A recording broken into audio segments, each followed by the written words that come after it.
तरी ताबडतोबीने पाटबंधारे खातं, वन खातं आणि आपलं खातं हे तिन्ही खात्यांची ह्या दोन्ही संघर्ष समित्यांची संयुक्त बैठक आपण लावा. किमान एवढं तरी आश्वासन आज या ठिकाणी द्या की संयुक्त बैठक लावतो. त्या बैठकीमध्ये सर्व चर्चा होईल. जे विषय आहेत कोणत्याही प्रकारचं नोटिफिकेशन न करता तुम्ही सरळ काम सुरू करता हा योग्य नाही. त्यांनी जबाब कोणी द्यायचं, तुम्ही द्यायचं की त्यांनी द्यायचं? या गोष्टीचा जबाब कोणी द्यायला पाहिजे? काम बंद कर त्यांनी चालू करायला सांगितलं कसं? वन खात्याच्या परवानग्या न देता टेंडर कसं करतात, पास करतात, एजन्सीज देतात काम सुरू करायला, वर्क ऑर्डर देतात काय?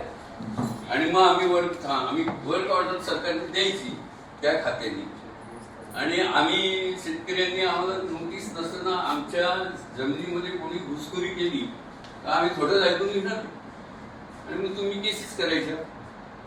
हे योग्य नाही. या ठिकाणी आज आम्ही 5,000 लोक आलो तिथे.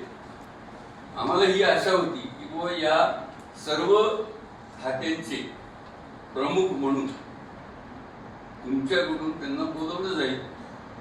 ही गोष्ट काय आम्ही शिकवायला नाही पाहिजे.